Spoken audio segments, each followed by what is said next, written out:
నమస్తే, welcome to corporator graph. Champapet corporator సొంత ఇంటి ముందే రోడ్డు వేయించుకోలేరా? మల్కాజ్గిరి రైల్వే అష్టదిగ్బంధం నుంచి విముక్తి ఎప్పుడు? ఇప్పుడు చూద్దాం.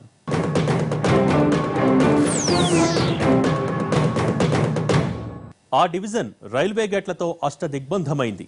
మెయిన్ రోడ్డు మీదుగా ఒక చోట నుంచి మరో చోటుకు వెళ్లాలంటే ఏదో ఒక రైల్వే గేట్ దాటి వెళ్లాల్సిందే.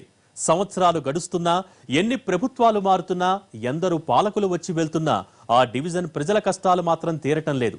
కొత్తగా ఎన్నికైన కార్పొరేటర్పై ఎన్నో ఆశలతో గెలిపిస్తే ఇప్పటి వరకు ఇటువైపు కన్నెత్తి చూసిన పాపాన పోవటం లేదన్న ఆరోపణలు. ఇంతకు ఇక్కడి జనం కష్టాలు ఎలాంటివి? ఏమిటా డివిజన్ దుస్థితి?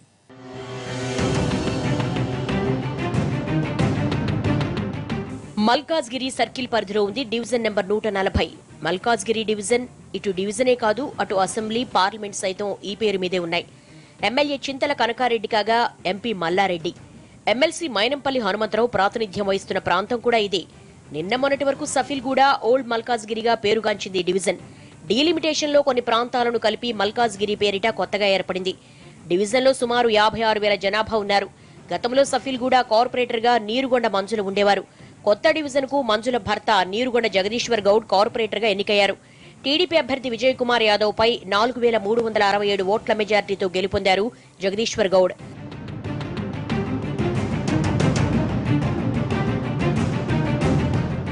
కొత్తగా ఏర్పడ్డ ఈ డివిజన్ లో స్థానికుల కన్నా సెటిలర్ల హవానే ఎక్కువగా ఉంటుంది. తెలంగాణ ఉద్యమ సమయంలో ఇక్కడ భిన్నమైన పరిస్థితి. దశాబ్దాల క్రితం ఇతర ప్రాంతాల నుంచి వచ్చిన వాళ్లు తెలంగాణ కావాల్సిందేనని నినదించారంటే సీనేంటో తెలుసుకోవచ్చు.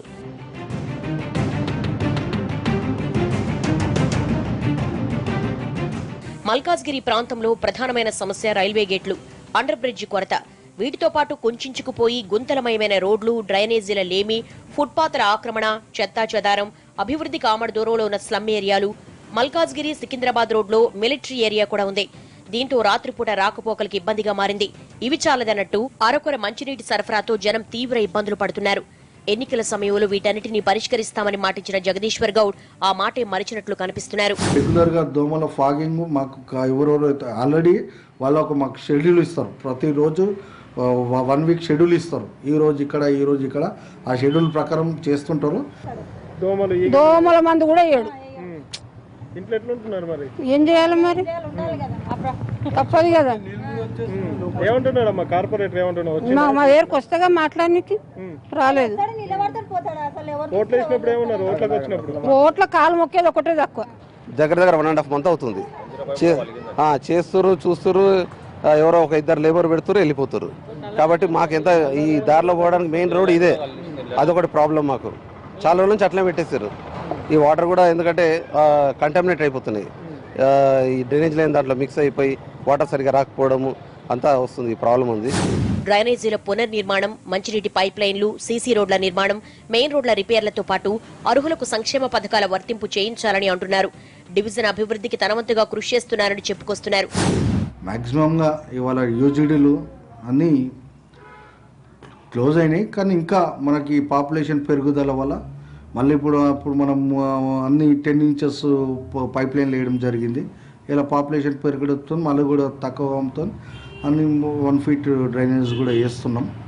అన్ని మాకు జిహెచ్ఎంసీ నుండి కూడా ఫండ్ వచ్చింది. 3.5 కోట్లతో ఆల్రెడీ వర్క్స్ నడుస్తున్నాయి. ఇవాళ ప్రజలు కూడా మాకు సహకరించాలి. ఏ విధంగా అంటే ఇవాళ ఒక 338 కోట్లతో అండర్గ్రౌండ్ మన వాటర్ వర్క్స్ ప్రాజెక్టు స్టార్ట్ ఉంది. హైదరాబాద్ విశ్వనగరం దిశగా వెళుతున్న ఈ సమయంలో అభివృద్ధి పనులు తీవ్ర ఆలస్యంగా సాగుతున్నాయని వాపోతున్నారు డివిజన్ ప్రజలు. 30 లక్షలకు పైగా ఓటర్లున్న అతిపెద్ద లోక్సభ నియోజకవర్గం మల్కాజ్గిరి. ఇంత జనాభా గల ఈ ప్రాంతంలో దారుణమైన పరిస్థితులు. 15 నుంచి 20 నిమిషాలకు ట్రైన్ వస్తుంది. ఉత్తమ్ నగర్, ఈస్ట్ ఆనంద్బాగ్, వాజ్పేయి నగర్ దగ్గర రైలు పట్టాల కిందే వంతెనలు నిర్మించాలనే డిమాండ్ ఎన్నో ఏళ్లుగా వినవస్తోంది. రైల్వే లైన్ల కారణంగా తరచూ గేట్లు పడడం, ట్రాఫిక్ అంతరాయం జరగడంతో నరకం చూస్తున్నారు. ఇది రైల్వే లైన్లు వేసినప్పటి నుంచి ఉన్న సమస్య. ఇవి చాలవన్నట్టు రైల్వే బ్రిడ్జిలు నిర్మించాల్సిన ప్రాంతాల్లో తాగునీరు, మురుగునీటి లైన్లు, కరెంటు తీగలు, రోడ్ల నిర్మాణం గందరగోళంగా ఉంది. వీటి నిర్మాణం చూస్తే చాలు శాఖల మధ్య ఎంత సమన్వయం ఉందో ఇట్టే తెలిసిపోతుంది. రోజుల్లో పూర్తి కావాల్సిన రైల్ అండర్ బ్రిడ్జి ఏళ్ల తరబడి నిర్మాణ దశలో ఉండడం చూస్తుంటే ఇక్కడ అధికారుల పనితనమేంటో స్పష్టంగా తెలుస్తోంది. ఎమర్జెన్సీకి ఎవరికైనా హార్ట్ పేషెంట్ కావచ్చు, కిడ్నీ పేషెంట్ కావచ్చు, రకరకాల జబ్బులున్న మనుషులు కావచ్చు, ఎమర్జెన్సీగా వెళ్ళాలంటే సికింద్రాపేట వెళ్ళాలి. సికింద్రాపేట యశోదకి వెళ్ళాలన్నా, ఆపోలోకి వెళ్ళాలన్నా, నిమ్స్కి కావాలన్నా, ఎక్కడికి వెళ్ళాలన్నా కూడా ఈ ప్రాంతం అనేది ముఖ్యమైన ప్రాంతం.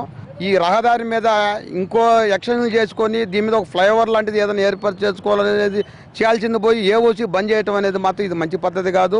ఈ సంవత్సరం అయిపోద్ది అని బట్టి 2 సంవత్సరాలు అయిపోయింది. అది ఇంకింత మట్టి కంప్లీట్ కానీ కాల, ఇంకెన్ని సంవత్సరాలు పడుతుందో. ఏఓసి సెంటర్ వాళ్ళు మేము బంద్ చేస్తాం అని వాళ్ళు అంటున్నారు. ఇక వాళ్ళు బంద్ చేస్తే ఇక చాలా ఇంకా ఈ ప్రాబ్లంలో యాక్సిడెంట్లు కూడా బాగా అవుతాయి. అలాంటి ప్రాబ్లమ్స్ బాగుంటాయి.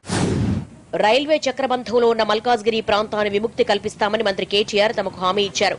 ఇప్పటివరకు సమస్య పరిష్కారం కాలేదని ఆవేదన వ్యక్తం చేస్తున్నారు మల్కాజ్గిరి వాసులు. ఆనంద్బాగ్ నుంచి తార్నాకు వెళ్లే రోడ్లో ఆర్యూబీ పనులు ప్రారంభించి 3 ఏళ్లు గడుస్తున్నా ఇప్పటి వరకు పనులు ముందుకు సాగడం లేదు. అధికారులను ప్రశ్నిస్తే కాంట్రాక్టర్పై నెపం నెట్టి తప్పించుకుంటున్నారని ఆగ్రహం వ్యక్తం చేస్తున్నారు స్థానికులు. ప్రాబ్లం అంటే మొత్తం ప్రాబ్లమేనండి, అది మొత్తం ప్రాబ్లంగానే ఉంది. ఇప్పుడు 3 సంవత్సరాలు అయిందా? 2.5 years అయిపోయింది. 3 years నుంచి ఈ 10 monthsలో కంప్లీట్ చేస్తామని చెప్పని మొదలుపెట్టారు. 10 monthsలో అయిపోద్దని అందరం మంచి మాకు ట్రాఫిక్ జామ్లు ఇవన్నీ పోతాయి. ఈ రైల్వే ట్రాక్ దగ్గర ఎప్పుడు ట్రాఫిక్ జామ్లు అవుతా ఉండి ఇవి పోతాయని చెప్పని మేము అందరూ కూడా సంతోషించాం. అది దాదాపుగా 10 నెలలు పోయింది, 2 సంవత్సరాలు పోయింది, 3 సంవత్సరాలు అవుతుంది. ఎంత మటుకు దాన్ని కదిలించిన వాళ్ళు లేరు, పట్టించుకున్న వాళ్ళు లేరు. వాటర్ లైన్ వచ్చిందని ఆపేసారు, దాన్ని వాళ్ళు పట్టించుకోవట్లేదు. దానివల్ల ఏంటంటే చుట్టుముట్టు మొత్తం బిజినెస్ డౌన్ అయిపోయింది. ఇంకొకటి ఏంటంటే ఇక్కడ పోయే వాళ్ళకు చాలా ఇబ్బంది అయిపోతుంది. ఇక్కడ వెహికల్స్ అయితే ఇక్కడ వరకు వస్తాయి, పార్క్ చేసిపోతారు. నడుచుకునే వాళ్ళు కూడా పార్కింగ్ చేసిపోతారు కాబట్టి అవతల వాళ్ళకు కూడా ఇబ్బంది అయిపోతుంది. దానివల్ల ఏంటంటే తొందర చేస్తే మనకు మంచిగా ఉంటుంది. ఇంతకుముందు కంటేనేమో 11 వరకు కూడా బస్సులు ఉన్నాయి కాబట్టి ఇంత ప్రాబ్లం లేకుండే. ఇప్పుడు 10 అయిందనుకో చాలా ఇబ్బంది అయిపోతుంది. ఎందుకంటే ఇక్కడ బ్రిడ్జ్ కింద కూడా దొంగతనాలు బాగా అవుతున్నాయి. బ్రిడ్జ్ కింద వచ్చి 2-3 లేడీస్ కూడా చైన్ లాక్కెళ్లారు.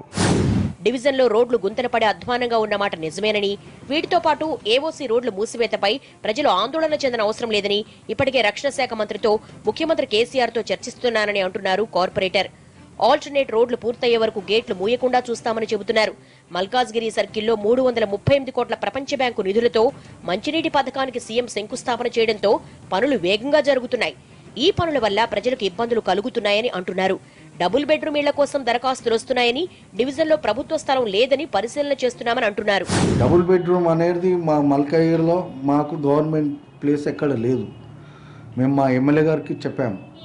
ఎమ్మెల్యే గారు కూడా ముఖ్యమంత్రి గారితో మాట్లాడారు. ముఖ్యమంత్రి గారు ఒకటే హామీ ఇచ్చినట్టు లేదు, మనం ఖచ్చితంగా మీకు ఎక్కడన్నా అవుట్ ఆఫ్ ద కాన్స్టిట్యున్సీ అయినా పర్వాలే మీకు కట్టించి మీ మల్కాజ్గిరి వాళ్ళకు కూడా న్యాయం చేస్తామని హామీ ఇవ్వడం జరిగింది. మనకు జాగలేకనే ఇలా మనం ఇది ఉన్నది, లేకపోతే వేరే కాన్స్టిట్యున్సీలో మాత్రం ఖచ్చితంగా కొన్ని ఇనాగ్రేషన్స్ కూడా జరిగినాయి. మన దగ్గర జరగలేదని బాధపడదు. అందరు తెలుసు. ఇవాళ మాకు చాలామంది ఫోన్ చేస్తారు, అన్న డబుల్ బెడ్రూమ్ మేము అప్లై చేసినాం ఏమైంది, కానీ ఇవన్నీ పరిస్థితి జాగల్లో గవర్నమెంట్ జాగల్లో. మల్కాజ్గిరిలో ఎన్నో సమస్యలున్నా కార్పొరేటర్ పట్టించుకోవటం లేదు అన్నది ప్రతిపక్షాల ఆరోపణ. ప్రజా సమస్యల పరిష్కారం కోసం చర్యలు తీసుకోకపోవడమే కాదు, నాసిరకంగా పనులు జరుగుతున్నా పట్టించుకోవటం లేదని ఆరోపిస్తున్నారు విజయ్ కుమార్ యాదవ్.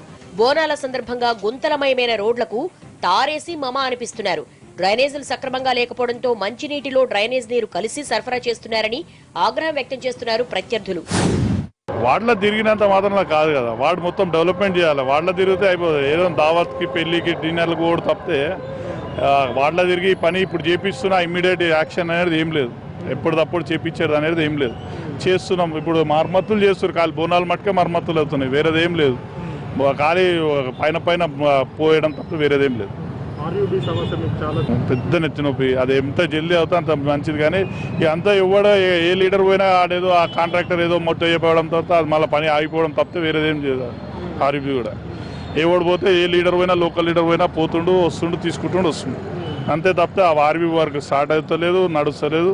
అది కంప్లీట్ కూడా దాన్ని ఇమీడియట్ మాది కూడా ఏంటంటే ఆర్యూబీ వర్క్ ఇమీడియట్ కంప్లీట్ చేయాల్సిందే మేము కూడా డిమాండ్ చేస్తాం. గత ఏడాదిన్నరగా డివిజన్ అభివృద్ధి కోసం కృషి చేశానని, రానున్న 3.5 ఏళ్లలో మల్కాజ్గిరిని ఇంకా అభివృద్ధి చేస్తానంటున్నారు కార్పొరేటర్ జగదీశ్వర్ గౌడ్. స్టేడియం నిర్మాణం, మల్కాజ్గిరి కూడలి విస్తరణ, మెయిన్ రోడ్ల వెడల్పు, ఫుట్పాత్లు, రైల్వే ట్రాక్ ఇబ్బందులు లేకుండా చర్యలు తీసుకుంటామని నమ్మబలుకుతున్నారు. రోడ్లు ఈ విధంగానే బాధపడదు. అతి త్వరలో మనకేందంటే ఇలా గత 60-50-60 ఏళ్ల నుండి ఉన్న ఒక వాటర్ ప్రాబ్లం అనేది మనకు తీరుతుంది. కాబట్టి ప్రజలు కూడా సహకరించాలని కోరుతూ మేము ఖచ్చితంగా ఈ యొక్క రోడ్లు కూడా 6 నెలలని మేము కంప్లీట్ చేస్తాం. అందరికీ రెడీగా ఉన్నాయి, టెండర్లే రెడీ ఉన్నాయి, కాంట్రాక్టర్ అలాట్మెంట్ కూడా అయిపోయారు, రెడీగా ఉన్నాయి, చేసుకుంటాం. ఇలా మా డివిజన్ని అద్దంలాగా తయారు చేయాలని ఒక ఉద్దేశం, అంటే ఫండ్స్ ఉన్నాయి కాబట్టి. మొత్తంగా కార్పొరేటర్ జగదీశ్వర్ గౌడ్ పనితీరుపై తీవ్ర అసంతృప్తి వ్యక్తం చేస్తున్నారు స్థానికులు. గత దశాబ్ద కాలంగా తమను పట్టి పీడిస్తున్న సమస్యల నుంచి జగదీశ్వర్ గౌడ్ బయటపడేసేలా కనిపించడం లేదని వాపోతున్నారు. డివిజన్లో మంచి పనులు చేసే ఎమ్మెల్యే కావాలన్న ఆశగల జగదీశ్వర్ గౌడ్ ఇదే ఫ్లోలో వెళితే ఆశ నెరవేరే అవకాశమే లేదని తేల్చి చెప్పేస్తున్నారు. మరి జగదీశ్వర్ గౌడ్ డివిజన్ డెవలప్మెంట్ కై మరింత కృషి చేస్తారా లేదో తెలియాల్సిందే.